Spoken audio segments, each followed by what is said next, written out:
would be there. Normally, they would be payments related to tuition fees and travel, stay and maintenance. By and large, these are the things which we are concerned with. Payments could be by parents or it could be by sometimes sponsoring institutions. And payment could be directly to a student or it could be straight away payment to an education institution abroad. By and large, these are the things which are there. We are discussing, as I said, students' education. We are not going to discuss about training for the employees who go outside. So if a person is working as an employee and he goes outside, that is a different issue. Here we are talking purely of students. Let's start quickly with what is clearly not taxable. So one is payments by parents. Obviously they are not taxable. We don't even discuss those issues. And secondly, payments by institutions covered under section 1023C and 12AA. This is provided in section 56. And 56 has created a lot of issues. Essentially, any sum received without any consideration is considered to be taxable, but they have provided a specific exemption as far as contributions from these kind of institutions are concerned. Largely these are charitable trusts. And thirdly, scholarship, which is exempt under 1016. What is scholarship has not been defined, but one then has to take a general meaning of the word scholarship, and by and large it means a payment or a kind of an award given based on some merit or some criteria, and it is given by some organization, some fund or a trust which has this objective. Just a private person saying that I am giving you a scholarship would not work. There has to be a sort of scheme or a manner in which a scholarship is given, and that would be considered as eligible for relief or exemption under 1016. There is no criteria regarding who pays the scholarship. It could be a resident or a non-resident, but if it falls in 1016, then it is not liable to tax. We have a few case laws explaining what is a scholarship in certain kinds of situations, and where by and large if a stipend is given to a person, it is considered as scholarship. But if there is an employee and as a part of his services he also gets a benefit of doing some education work for which the employer contributes money, it is not considered as scholarship. Needless to say, if there is any savings out of scholarship, so scholarship is given for education, maintenance, etc. But if by chance a student happens to save something, then it is clearly taxable. Payments to foreign educational institutions. This is what normally we do, and typically Indian student would normally go to USA, and probably now a few more go to London. So you would make a payment to a foreign institution. Normally foreign institutions are not liable to tax over here unless they have a PE, and I'm using this a bit intentionally. Why? Because as a policy, foreign universities cannot operate in India. There is a policy recommended where institute will have to put in 50 crores of rupees, etc. But that is separate. Normally a foreign university would not have a PE in India, but they are having tie-ups with Indian colleges and Indian universities where they would like to promote their educational activities so that students can enroll for their courses, short-term or long-term. Does it have any implication? Of course not. We cannot say the Indian college is a permanent establishment, but these things are happening a bit more and more, and we might have to be careful maybe down the line. I know of cases where Indian schools have handed over the operation of their school to the foreign school, and the foreign school comes and operates the Indian school. So infrastructure is by the Indian institution and the running of the school is by the foreign institution. Clearly that would be a permanent establishment, and if there is any linkage between the student going abroad and that PE, it could give rise to taxation. However, we are not going to discuss foreign universities taxation because that's a different subject. Let's come back to students. So what happens with the student? One issue which comes up is the residential status itself. If a student goes outside India, he is not going for employment. So if he is in India for more than 60 days, he would be a resident. Now, normally a person student would not take up an employment. As per the visa also, he would not be able to do it. Maybe he might do some university work and things like that, which is more of a stipend, but that cannot be considered as employment. Now, generally a student again does not have any income, so it is not a big issue really. But if he happens to have some kind of income, then we end up into an issue of taxation in India. Not only that, but in the second year also, if he happens to come to India for more than 60 days, he would continue to be an Indian resident. So this is something which one has to keep it in mind to decide in case there is any income. If there is no income, then of course we are not worried. So what does the DTA say? Excuse me. It's a very rare article where the relief is sought to be given in the country of study. Loosely we may say country of residence, but actually it is country of study. The student may become a resident, that's a different matter. There is no really relief in the country of source as per the DTA. So it's a very rare article which talks about relief in the country of residence.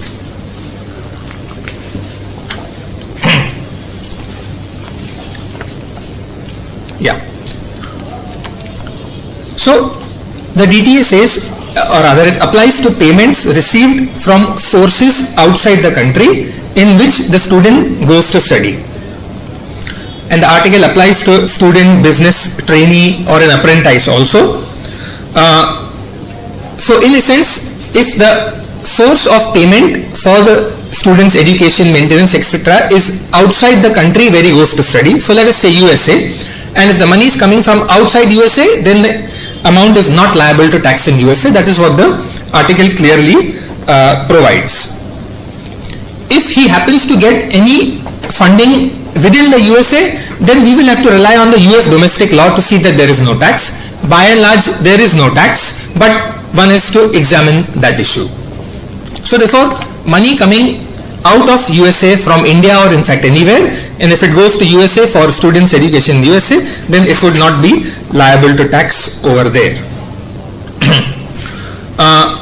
As I said, article applies to payments received for the maintenance, education and training only. The article further states that student should be a resident of India in the year in which he goes or in the immediately preceding year. If he is a non-resident of any of the countries, then he would not get this kind of relief which is provided in Article 20. Generally this is Article 20 under the UN model. So most of the articles provide that if a student gets any benefit in the country of study, then the same relief will be extended to the non-resident students also who come within their country. So as I said, one will have to rely on the domestic law also for any exemptions which are there. There could be several issues. For example, if a student takes up employment while he is also studying, what happens? Well, then the normal provisions will apply as far as the employment income is concerned, but education expenses will continue to be governed by this. There are certain time limits mentioned in the DTA as to for how much time can this relief apply. Some DTAs have a time limit of say 5 years. Beyond that, a person will not be able to get any further relief under this section, under this article. Otherwise, what DTA says is that any time which is reasonable. What is reasonable has been left open. We have to take a normal call to decide whether it would fall within this article or not. So, for students who are going out of India, normally there are few difficulties. There are not many tax issues. However, sometimes it happens that the costs are paid by a person who may not be a relative. It happens, and you might have seen, I have also seen, that if parents can't afford it, then someone else pays. Then what happens? Would it be covered by section 56? That is something which one has to really keep it in mind, because people do miss out on these things. What would be the source of this gift? If an Indian relative who is not covered within 56 pays the money, Would it be taxable? Would it not be taxable? In my view, there's a clear risk of taxation, and it is very difficult for this kind of an income to fall within the other income article also to get an exemption. We will come to other income article slightly later, but for the moment, just keep it in mind that this kind of a payment, which is not by a relative, not exempt under those trusts which are there in section 56, referred to in section 56, then we definitely have an issue about this particular payment. And what about students coming to India? Normally they would be exempt from tax in India if a source is from outside India. So in the reverse case, if the source of money for the education is coming from outside India, it would not be liable to tax in India. Scholarship relief, if eligible, would be available to such a student from wherever he gets it. Here section 56 would not apply if the student falls within this particular article, because article prevents taxation in the country of study. But if there is no DTA with India and if a student comes over here, then we certainly have a risk of section 56. It is very rare that in this section 195 will come into picture, because we are really talking of exemptions. But if you happen to make a payment outside India, and if it happens to fall in the rare category of taxable event, then we might have to look at that section 195 and of course deduct tax at source. So by and large, there are a few other issues, but we will not go into that. I thought I'll just point out a few key issues on this particular article for the students, and then we proceed. So next we take up is director's fees.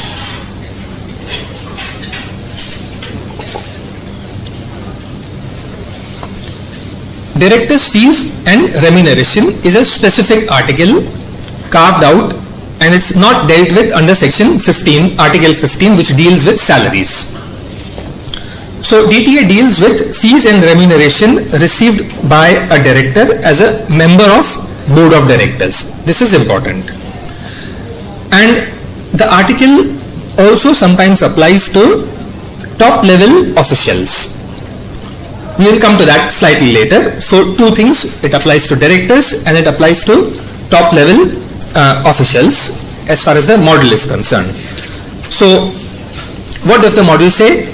It says directors' fees and other similar payments derived by resident of UK, and here I am taking an example of UK being the country of residence, in his capacity as a member of board of directors of an Indian company may be taxed in India. So India clearly has a right to tax under 16.1.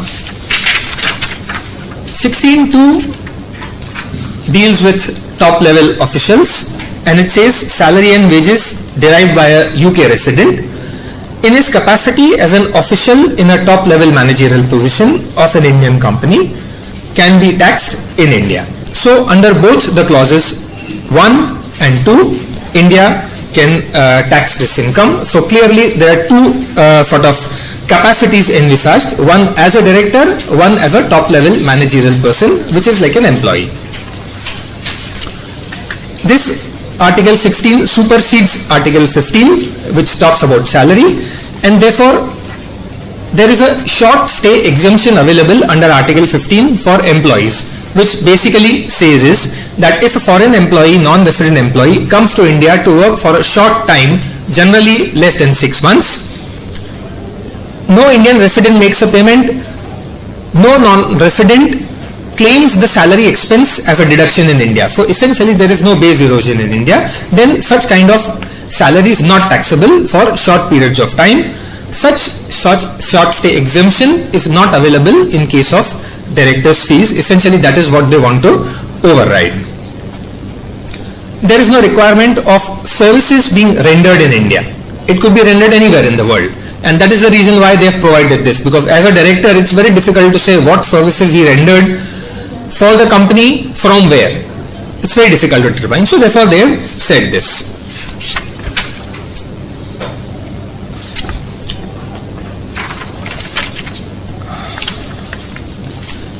However, what are the Indian DTAs on this particular topic? Most of the DTAs have actually sub-article 1, which is the director's fees are covered and top level managerial remuneration is by and large not covered, and good examples are UK and USA. So if we have a top level managerial remuneration to be paid, then we look at Article 50, the regular article. But if we have such a clause for top level managerial remuneration like 16(2), then we would have a taxable right in India, and India would be able to tax such remuneration paid to the director. So some examples of this top level managerial remuneration which are there in the DTA is Denmark and France. In France there is a protocol which provides for this. Otherwise, surprisingly, there are very few DTAs with India which has this article. Now,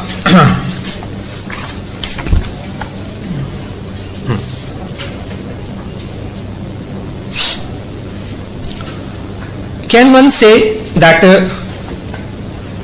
if the services are rendered by the director in India for only a short period of time, and assuming that we have this 16(2) article, then under 9(1)(2) we can tax only that salary for which the director comes to India.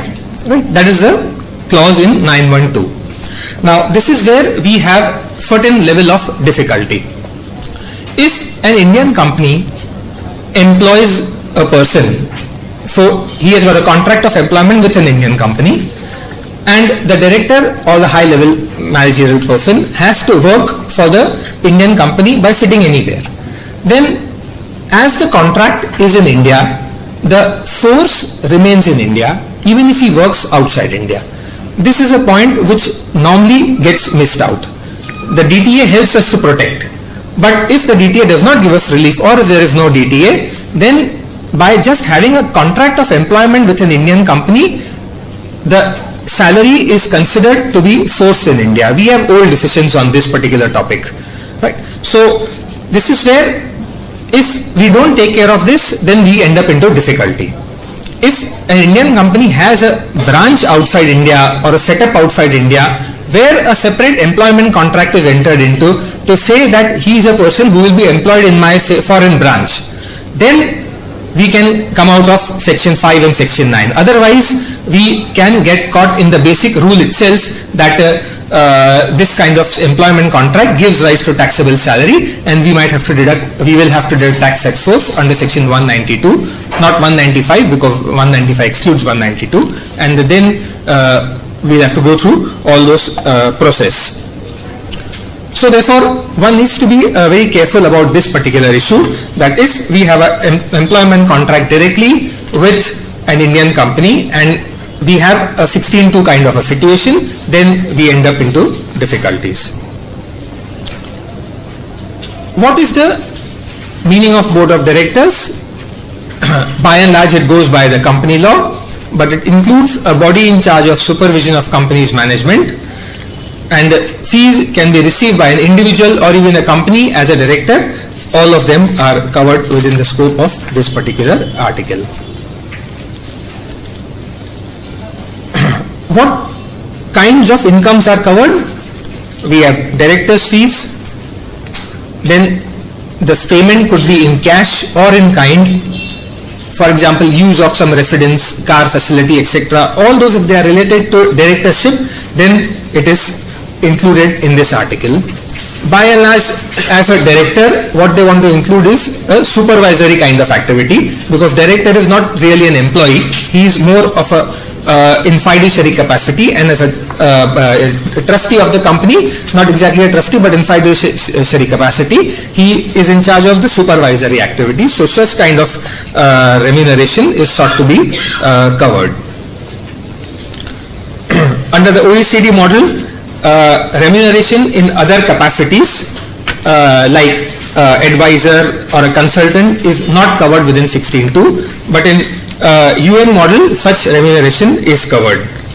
We have a decision of Dieter Eberhard Gustav in 102 Taxman, which also confirms in case of India-German DTA, that any fee which was paid by a director which was not as a sitting fee but a separate remuneration would not fall within the director's article and would be independently examined under independent personal services article or dependent personal service article, and if under those articles, if that remuneration was not taxable, then it is not taxable in India. It's only the sitting fee which is taxable.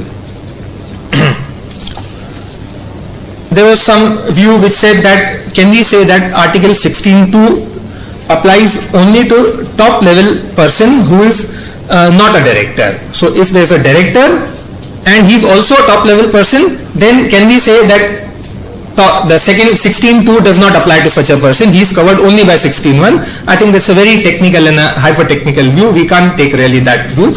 Essentially, a director can work in different capacities, as a director, as a consultant, as an employee, and depending on the kind of remuneration he is paid, we have to look at that particular respective article and take a call or decide whether he is taxable or not. So, remuneration is a top level official we have discussed. What is top level managerial person has not been defined. It only refers to a position which has primary responsibility for general direction of affairs of the company. It's very general. One can take, it could be a debatable view, but to keep the principle in mind that it does not cover even senior management, it has to be very senior management, because by whose guidance the company works. So, if we have this kind of a situation, then as far as directors' fees are concerned, we would have to deduct tax at source under section 195, and if it is remuneration, then we will have to deduct tax under section 192. You are all aware of different obligations and when to deduct tax, etc., etc., and that is how things would operate.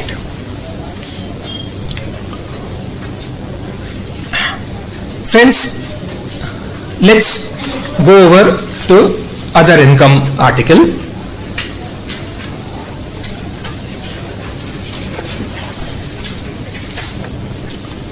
Other income article, while it is a simple article, but it's a bit tricky, and therefore let us try to understand some situations where this article could come into play. This article applies to incomes which are not dealt with by any other article. So that is the first condition, not dealt with by any other article. I will come to this not dealt with slightly later. Other income is not defined except by way of saying that incomes not dealt with by other articles, but it is not the same as income from other sources. So under the Indian Income Tax Act, we have income from other sources. It is not the same, definitely. It is the two categories are totally separate. So what actually we have to do is first exhaust all other provisions of the articles of the DTA, and then we see whether we can fall in other income article or not. So that is, we have to go through the elimination kind of issues.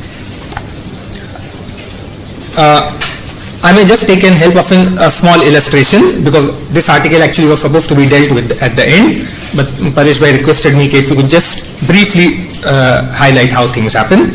And I'll just take a case of India-US DTA, where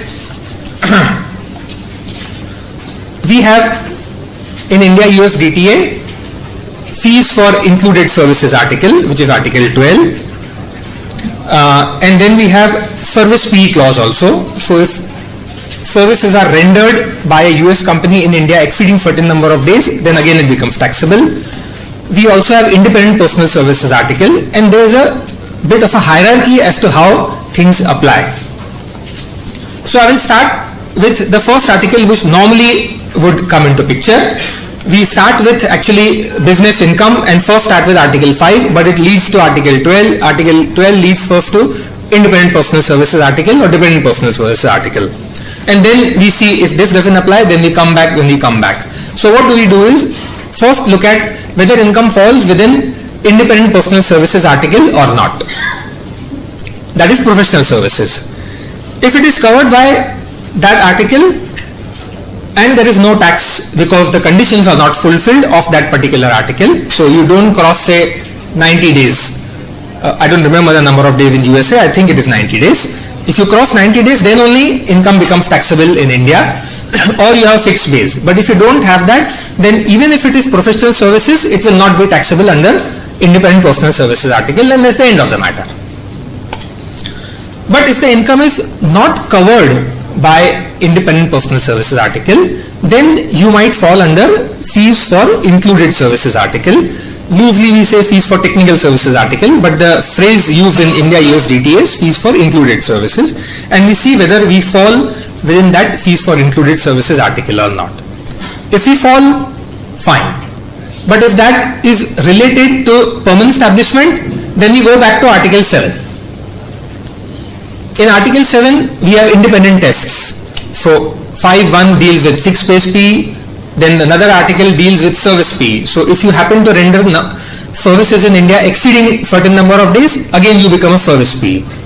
So if the income is not dealt with under Article 12, or if it is dealt with under Article 12, but it falls within the P, then you come back to P.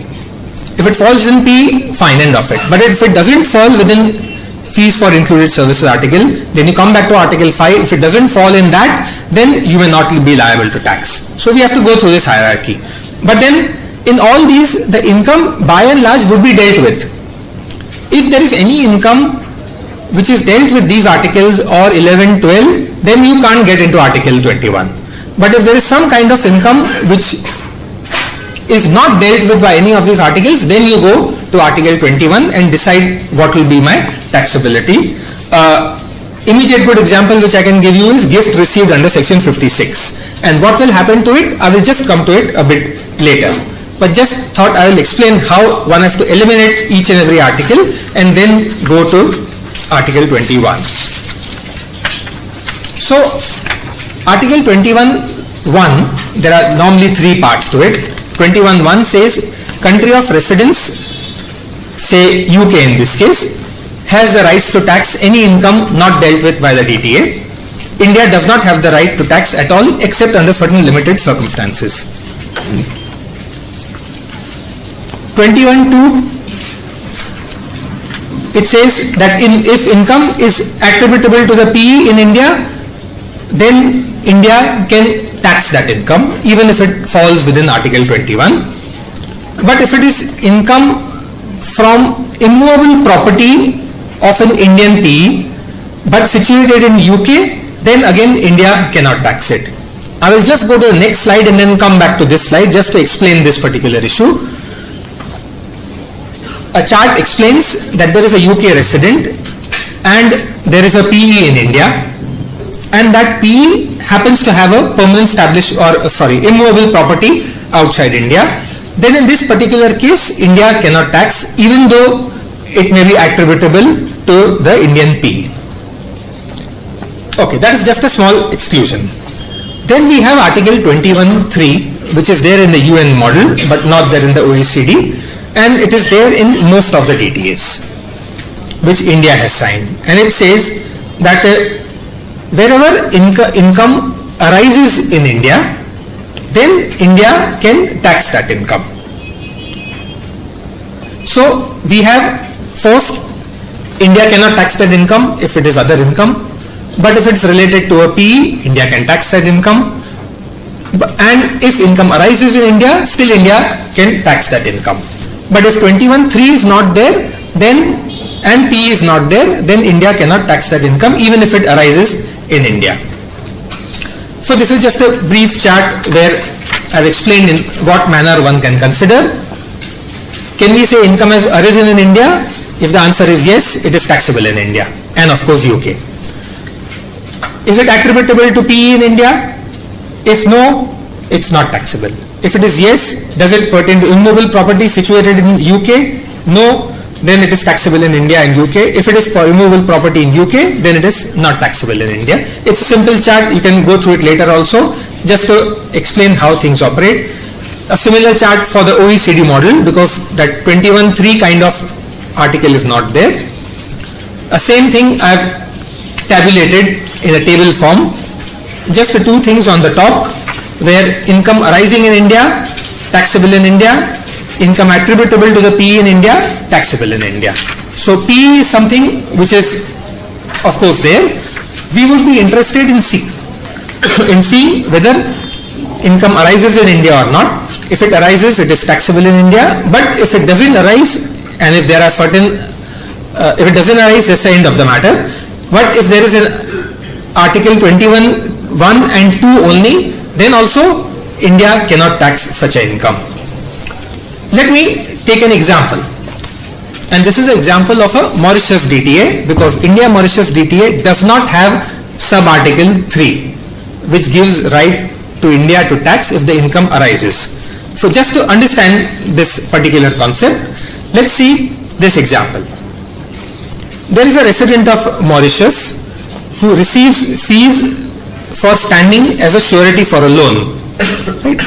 Briefly, I think the earlier speaker touched upon it, but that's a different context, this is a different context. So he stands as a surety for a loan given to an Indian resident borrower. And the borrower pays some fees to that guarantor who is a resident of Mauritius. And the loan is given by the Indian bank. So he stands as a guarantor. Now for that Mauritius person, if he is not in the regular business of financing things like that, let's say this guaranteeing is not his business income, and this happens sometimes in group companies of multinationals, where certain company may not be in the business of financing, but it may happen to give a guarantee for a group company. So for a Mauritius resident, this is not a business income, therefore Article 7 does not apply. It is also not covered by interest article. So this kind of income has not been dealt with by any article. Therefore Article 22(1) applies of India-Mauritius DTA. Under the article, India has no right to tax, and therefore under 22(1) this income will go tax free as far as India is concerned. Had this article not been there, then one could say that the source is in India, because ultimately the income is flowing from the guarantee who is resident in India. So this is one example where other income article can come into picture. Let's look at another issue. It says income wherever arising would normally be taxed in country of residence. So income may arise in India or in a third country. So outside India, outside the country of residence, anywhere it arises, it will be considered as income wherever arising. So again, here let's say a person is a resident of India and Mauritius, but under the tie-breaking rule, he is considered as a resident of Mauritius. Right? So as far as DTA is concerned, he is a tax resident of Mauritius. Now, income of such a person arising in Singapore is income arising in third country. Right? It does not arise in India. Let's say he has an immovable property in Singapore and he gives it on rent, or he has some investments in Singapore which earns income or dividends, and wherever arising. So India-Mauritius DTA does not have 21(3). So income wherever arising is taxable only in the country of residence. So again, in this particular example, only Mauritius can tax such an income. So let's put a rule. Yeah. You have to be a resident of Mauritius, and the source is Singapore. So Mauritius Singapore treaty will be applicable. That is possible. That is possible. So then it's possible that Singapore might tax it, but again, Singapore being an offshore center, there could be incomes not taxable. So that's a different matter. So typically in such cases, a triangular situation occurs, and I believe you had a lecture on triangular situation this morning. Yeah. So then those things will come into picture. What happens if other income article is not there? A rare situation, but other income article is also not there. Then we end up into a situation where income is not dealt with by the DTA at all. Then both the countries can tax it. There is no relief available whatsoever. Is it possible? Very rarely, and it was possible till some time back, and I will just refer to this particular issue by way of an example only. prior to 2001, shipping income as per India, Switzerland DTA could be taxable in India. Why? Because shipping income was specifically excluded from business income article. It specifically excluded it. There was no shipping income article also. So business income article doesn't deal with shipping income. There is no shipping income article. There was also no article for other income. Then what happens? So the income, shipping income has not been dealt with only. And then it was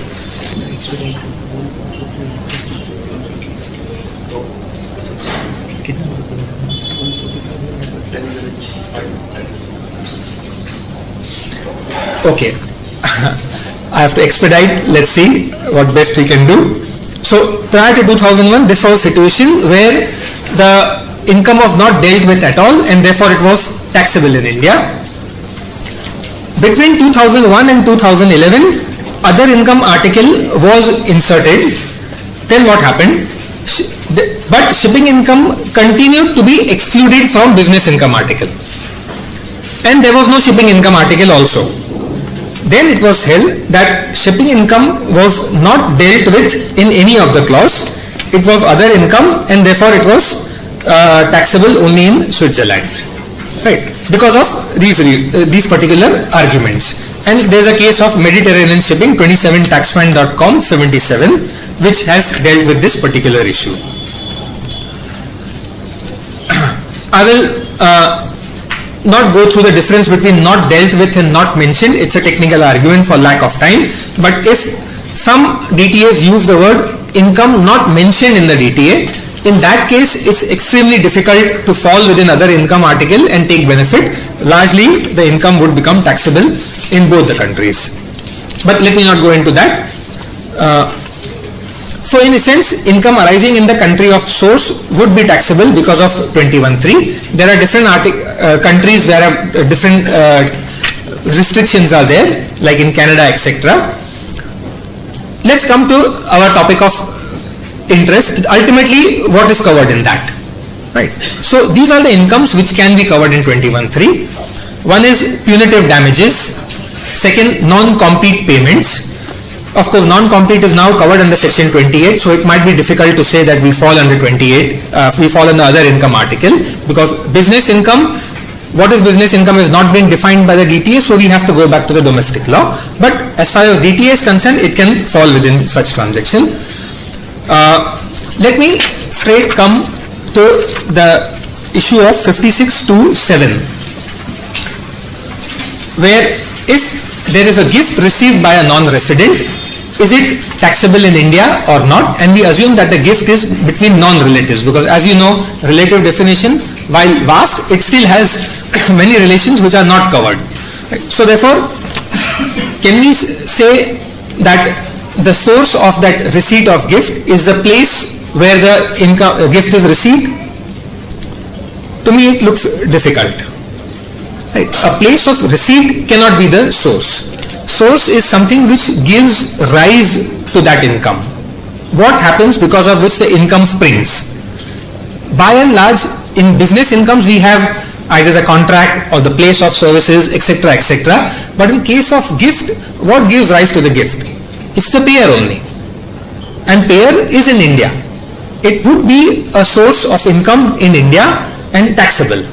And 21 article clause 3 would cover such an income, because any income arising in the country of source would be taxable. If it was not there, then we could have said it is not taxable. But otherwise, gifts would largely be taxable if they do not fall within the definition of relative. And this is something which again we tend to forget. People say that, okay, let me form a trust. This typically comes, I will form a foreign trust. But people miss out on this section 56, and one has to really carefully determine as to what kinds of income can fall within this article. The last point is there, units of a mutual fund. This was an advanced ruling where they said that units of a mutual fund is not shares and therefore not dealt with any other income. It falls in other income article and therefore not liable to tax. This was again in the case of India Mauritius DTA. But Friends, not capital gain. Capital gain would be capital. Capital gain would be capital. Yeah. Not mutual fund. That's right, yeah, correct.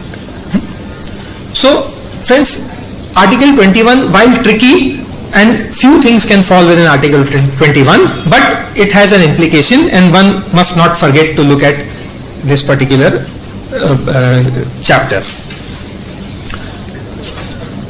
Friends, I think we have a little time, so maybe 10 minutes, 10 to 15 minutes, right? This actually article is a bit long and comprehensive article, and in 10 minutes, 15 minutes will be very difficult to cover. So let me just try and give you the gist of it.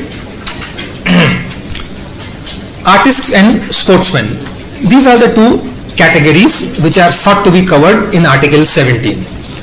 And it says that income of an entertainer and a sportsperson would be taxable in the country of source if there is a personal performance by that particular person. So if a sports person like a cricketer, player, etc., if he comes to India, or an entertainer like an artist, musician, things like that, if they come to India, then the income will be taxable in India because it clearly gives the right of taxation to the country of source. It supersedes Article 15(2) or 14, that is independent personal services article, and salaries. So short stay exemptions, fixed wage, etc., all those are ruled out. If you perform in India even for one day, it is taxable in India as per the DTA. Legal entities are also covered most of the times. So if, let's say, there is and I'll straight away come to one case which was a foreign case but equally applies over here. Andre Agassi, you must have heard the name, famous tennis player. He played a Wimbledon match in UK, and you know the match lasts only for a few days, but he had a company in US through which he used to take advertisement incomes or endorsement incomes. So Nike gave that US company of Andre Agassi a certain sum of money for carrying the logo, etc., on the t-shirt and the shoes and all that to play in that Wimbledon. Technically, it could be a transaction between two non-residents for total income outside the UK, outside the country of source. Even if it is in country of source, there is no PE, so it could not be taxed. But then the UK ruling said that no, it clearly falls within this particular article, and because the source is clearly in UK, even for that few days, whatever he played, whatever money he got, it is taxable in UK. The same principle clearly applies over here. There are a few decisions, though not many of them, which consider this issue, and if any income is sought to be paid to the player himself or to any other entity for his performance in India, it is liable to tax in India. So key requirements: personal activities of the person, entertainment characteristics of the activity. This is important. Performance in public or a public performance, that is important. Who pays is not relevant. Right? So these are the key things. Artist is not defined, but it should have an entertaining character. It includes several kinds of people who could be considered as artists. We know the meaning of artist, so that is fine. Sportsperson, again, we know what kinds of things it covers. It covers physical games, mental games, chess, billiards, all those things are covered. And the purpose is to include performance which has entertaining character, the last bullet point. Who are not covered by this article? So we may have people related to these activities, but who are not covered are administrative and support staff are not covered by this article. So technician, cameramen, directors, choreographers, all these people do not perform in public, but they help the performer to perform in public. These kind of people are not covered by this article, so then you have to fall within the normal article. So you see whether there is a fixed wage or not, or if he is an employee, then you see whether Article 15 applies or not, so on and so forth. Conference speakers are not covered by this article. Right? What is not covered is producing works is also not covered. So painters, sculptors who make a work, compose artistic material, that is not covered by this article, because he may make a work and then he would sell it or whatever he wants to do, but it would not be a public performance, then these are not covered. Actors, why I have mentioned a question mark, because there is a bit of a controversy, though by and large actors are performing in public, but what happens is they come here, do a shoot for the film, go back, then the film will be made, and then it might be released in India. So very technically one could say it is not a performance in public. And there is some controversy discussed in Klaus Vogel's commentary, but finally they say it is not in the spirit of this article to exclude actors from this article, and they said that even an actor would be covered, and I would tend to agree with that view. Now what happens is, let me straight away come to the domestic law, because we need to understand the fundamental principle of this, and I will request you to come to slide number 50.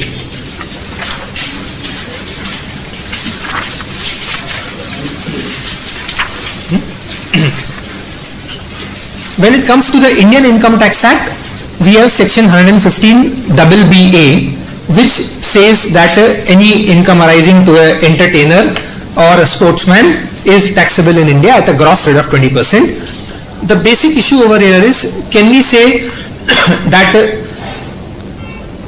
this section overrides section 5 and section 9? Because first we have to see whether income falls within section 5 or section 9. If it falls within the scope of this section, then yes, the income can be covered in 115 BBA, otherwise no. So this is an issue to be examined. And while we have a certain decision of Pilcom of Calcutta High Court, I've given a reference somewhere I think, it has discussed this way that 5(2) section is subject to other provisions of the Act. Therefore it is subject to 115 BBA, and under 115 BBA it is taxable, therefore it is liable to tax. The result might be fine, but the logic, with due respect, I am not able to agree, because we have to see first of all whether it is covered by section 5 or not. Does the income accrue in India? If yes, definitely. And by and large, people who perform over here, income would accrue in India. Very difficult to say it will not accrue in India. Is there a business connection or a source? Business connection might be difficult, but a source, yes. So an individual who comes to India to perform would fall under section 5 or maybe under 9 under the source, and because of that he can be captured in 115 BBA, but not because of the logic which the Calcutta High Court has given. There could be stray cases where, let's say, a foreign film house like Columbia Films gives a contract to James Bond to work in a James Bond starrer film, and for a 2-day shoot he comes to India. Would that become a source of income in India or not? Very grey area. For the Columbia Pictures, it is a shooting of film in India, not taxable. But for James Bond, the actor who comes to India, and if it can be said that whatever remuneration he gets, it will be, let's say, for 50 days of shooting, out of which 2 days are in India, it can be covered under section 9(1), and then it would be taxable in India. How to tax it? Because that foreign company would be outside India, no payment would be routed from India, etc. That's a different matter.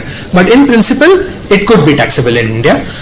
So to say that 9(1) could apply, or sorry, the income is not covered by 5 and 9, and therefore 115 BBA does not apply, is a bit difficult, and to my mind applicable only in very, very few situations. So that is one principle which I thought I will mention. And since we have few minutes, I'll just take you to the crux of the matter, which is section 194E, that is slide 61, because ultimately as a deductor, that's what we have to discuss, foreign remittance. So if I have to remit, am I supposed to deduct tax or not? That's the crux of the matter, right? Under 194IE, if the income falls within 115 BBA, I am supposed to deduct tax at source. The law is clear. Now there's a bit of an issue, because I'm not able to go through everything, but for example, there could be a situation where an Indian company hires a foreign person, say foreign sports person, for doing some advertising. And advertising, if it is not related to sports activity, it is not covered by this article. It's an independent issue, and one has to independently examine whether that advertising income of that sports person who acted as a model and not as a sportsman, he shot those scenes outside India, an Indian producer remits to him outside India. Will that be covered by such a article or section or not? Difficult. because the source is outside India. But 115BB also says that advertising income of a sports person is taxable. It does not refer to advertisement done in India, outside India, nowhere it says. It simply says advertisement. When it comes to sports activity, it has said sports in India. Or if a sportsman writes articles in the newspapers with respect to sports in India, then it is covered. But for advertising, there is no connection with India. Probably we should read those words into it.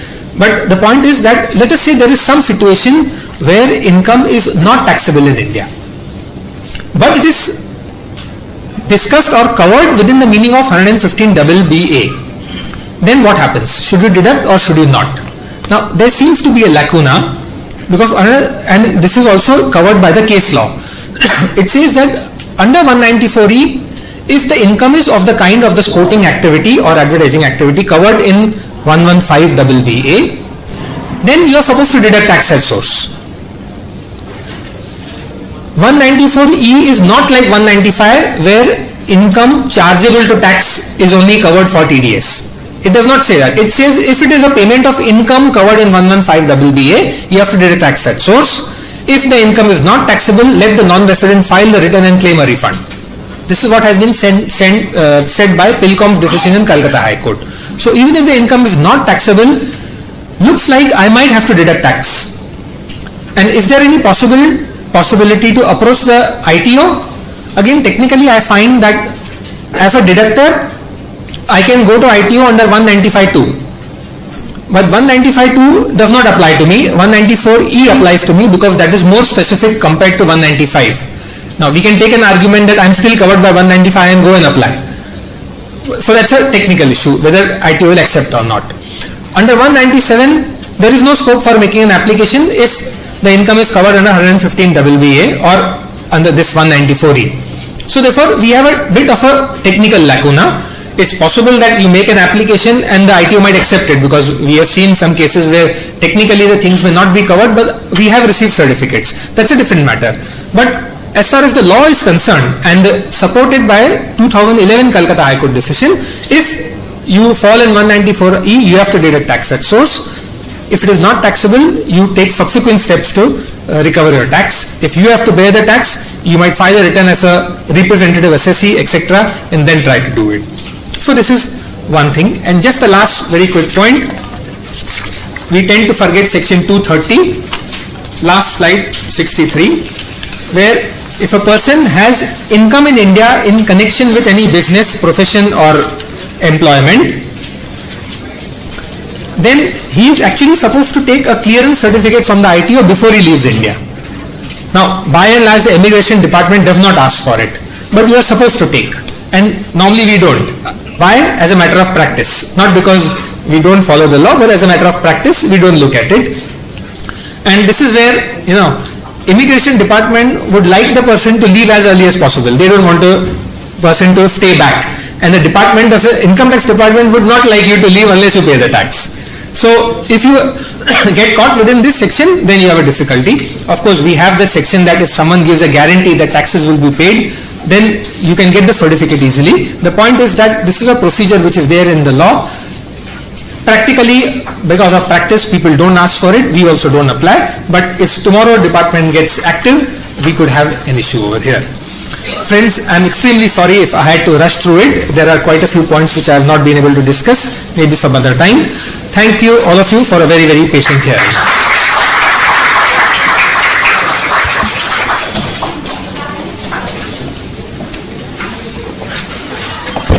Friends, you will agree with me. Naresh Bhai, in his unique style, has taken us to the gamut of the taxation of other revenue and withholding issues. Not only touch upon the issues under section 195, but also the issues under the relevant treaties or even articles of the treaty. I, on behalf of the chamber and all of you present here, propose a very hearty vote of thanks, which I request you all of you to carry over the vote of thanks. Thank you.